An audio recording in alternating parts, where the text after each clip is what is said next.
Oh man. I don't know if you guys have been following this. Maybe I should stop following it. It's demoralizing following this stuff and seeing the crap that comes out. Like, imagine where we were on January 7th, 2021, the day after the insurrection, all the Republicans called terrorists, to where we are now, finally with the passage of time, the FBI completely corrupt, the Durham report coming out, the Russian hoax. The Russian hoax never made sense on any level, but like, even if you wanted to buy into it, why would it make sense for Vladimir Putin to want a Republican as president over a Democrat? When you look at American politics, if you are a foreign adversary, you would 100 times out of 100 want the Democrat to be in charge. Because the Republican, no matter if Trump has a good, bad, indifferent relationship with Putin, the Republican is going to raise the military budget, making the United States even more powerful than whatever your country is. So if you're China, if you're Russia, the only hacking you should do if you want more world power would be to help the Democratic candidate. They made up some ridiculous, like, how did the Russian hoax, how was that exposed? How did that work exactly? Was the whole idea like Russians hacked our minds and made us vote for Donald Trump? Is that what was happening? Was it a propaganda campaign online? Like, the whole thing was, it was just cope because Hillary lost and they couldn't deal with it. And now it comes out that the FBI was totally corrupt. They manipulated and lied. On top of that, after the Russian thing, you get the Hunter Biden story, which is, it might even be, actually, you know what? The Hunter Biden thing is even bigger because the CIA manipulated the 2020 election by silencing an October surprise, an absolute bombshell that possibly would have changed the election. And I'm not saying that to be dramatic. I always get, oh, Biden wins by 7 million votes. Look at the swing states. Number one, you don't win by popular vote. Number two, the swing states, it was like a point difference. And going into the night, Trump was actually up. He obviously ends up losing. But some of those states, it's really funny. I guess Joe Biden is more popular amongst minority people than Barack Obama was. That's what I learned from looking. Yes, no, it makes sense. It does.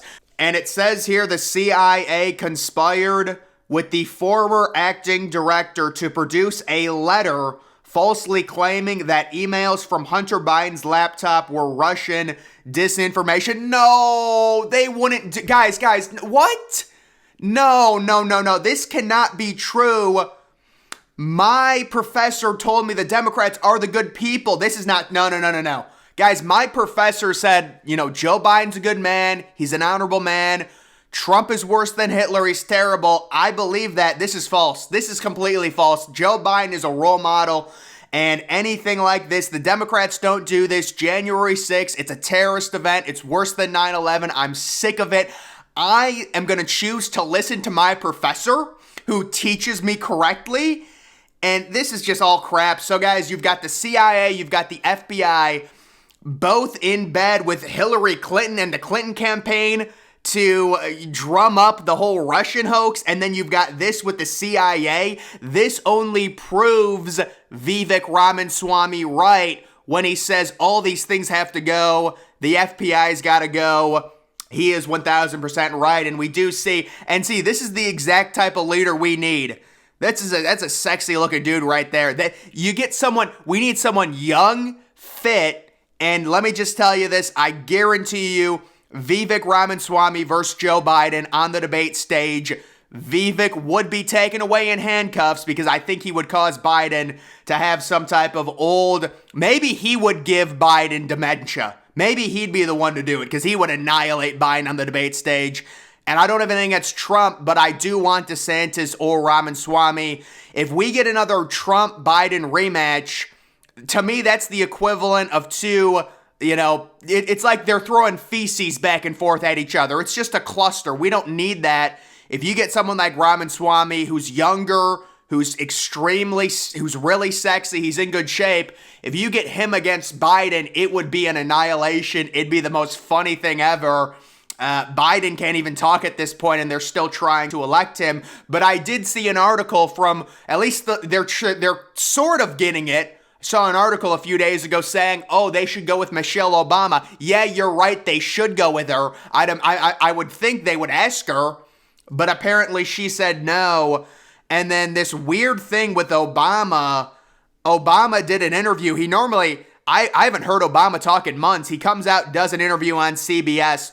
Post-presidency, what keeps you up at night? The thing I'm most worried about is a divided conversation, in part because we have a divided media. When I was growing up, you had 3 TV stations. You don't want to read into something like this, but this comes off horrible. So it's like, what do you want, a state-funded media? You can't question anything. This statement comes off really bad, and it's like, dude, with everything we've got going on, if I was asked that question, what would I be most worried about? I'm worried about how fast we're going with the advancement of technology. We've never seen this rapid of an advancement.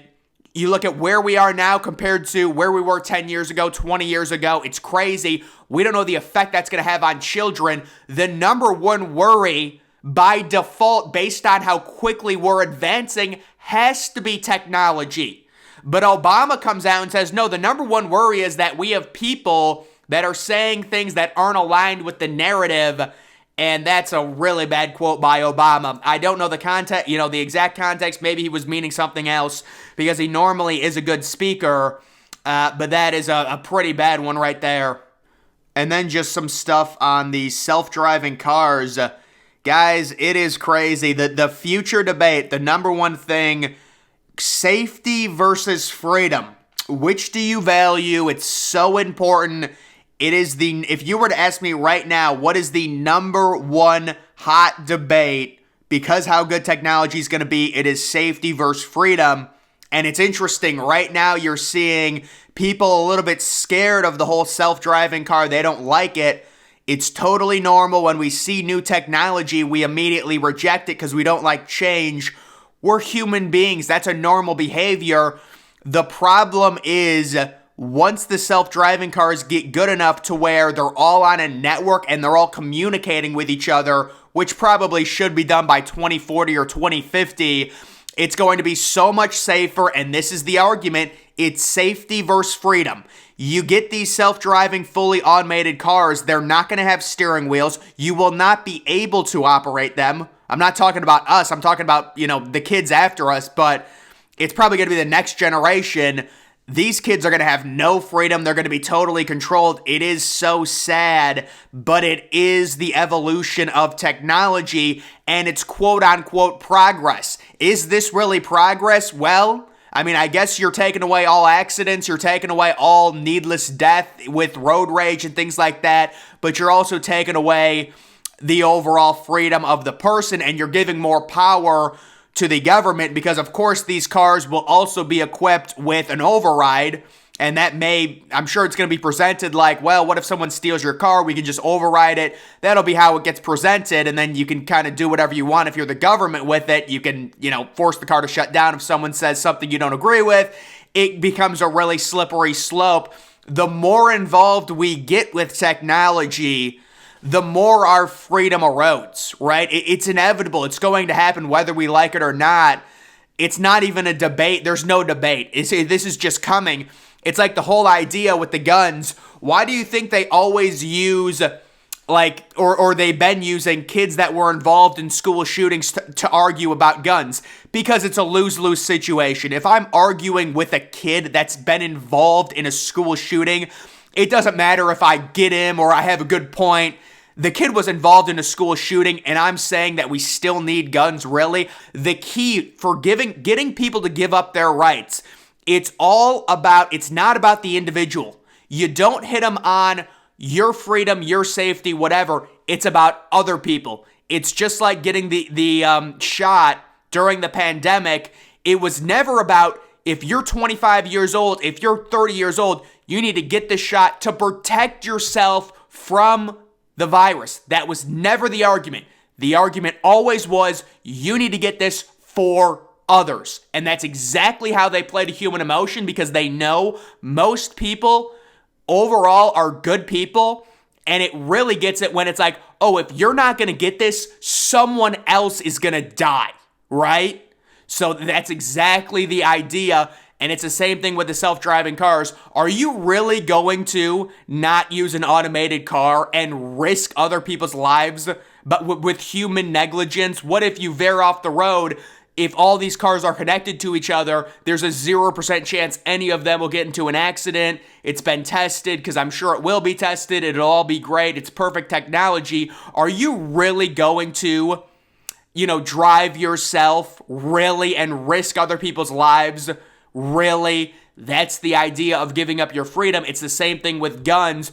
Oh, you just need a gun. What about when all those kids die in shootings? You really need that gun? Really? You're going to cause other little children to die because you need that right? Seriously? This is exactly the idea. And of course, there are always false equivalencies that don't make any sense, but they'll do this because it does trigger something in human beings, and it really makes us sympathetic and rethink everything. It's just like with the guns, we need to do something about all of these school shootings. It is absolutely terrible, but it's just like I remind people when they make this argument, let's calm down and let's remember when we have our emotions high, we tend to maybe do some things that are not exactly correct in the long run, like the Patriot Act. When we gave up all of our rights after 9/11, we were all very emotional. We thought it was a good thing. It turns out maybe we need to calm down and really think about what we're doing. The guns are a checks and balances, and you would see the problem is there's so many people that really don't it's just people are naive. People are very naive. It's not the assault weapons. It's a domino effect. It's just like gay marriage. And listen, I agree with gay marriage. I think absolutely it should be legal. But we originally, back in 2010, it was just give us gay marriage, right? You can't at least let two gay people get married. No, that's fine. You give it to it. Flash forward to 2023. Now they want biological men competing with women. Right, so you see how it shifts, and they take more and more and more and more and more, and this is why I've been in agreement with DeSantis. At some time, you just got to put your foot down. At some point, you've got to put your foot down and say, no, it's stopping here. And they're making the same argument. They're saying, you're taking minimal, whatever, little things. It's one person competing. Yes, but if you allow one person, in 3 years, that's going to be 20 people. In 10 years, that's going to be, it's just going to keep you have to put your foot down immediately. And that's why I do agree with DeSantis on the culture wars. And I do think they are trying to gaslight him. But DeSantis, I know, is not polling well right now. We'll have to see if he ends up announcing. But that's just my opinion on the whole kind of the whole issue with the future and stuff. It's going to be pretty crazy what ends up happening, the automated cars and stuff like that. But we will lose our rights for safety. That is part of the evolution of our technology. It is what it is, whether we like it or not. Not that we have to worry about it, but a kid that was born right now, this minute, he's got to worry about that for sure. And by the way, this is such a great graph. It's such a good illustration of how any takeover happens. Look at 2020. Just for the sake of the argument, imagine, the black color is like one set of one car, and then the pink color is like another car, and they're different brands and they're competing, and you're like the black car company, and you're in 2020, you're like, look at this, we control 90%, it's all right, it's not a big deal. And then you flash forward to 2040. It's just a good graph. I think it shows how technological evolution happens and really changes things, and we don't really feel it, because day by day, overall, nothing's changing. It's just like how you get older and you grow, you never feel it, but it's happening, right? That's the whole idea of it. But guys, that is going to do it for this video. Make sure you're following me on Twitter. Link to that's always in the description.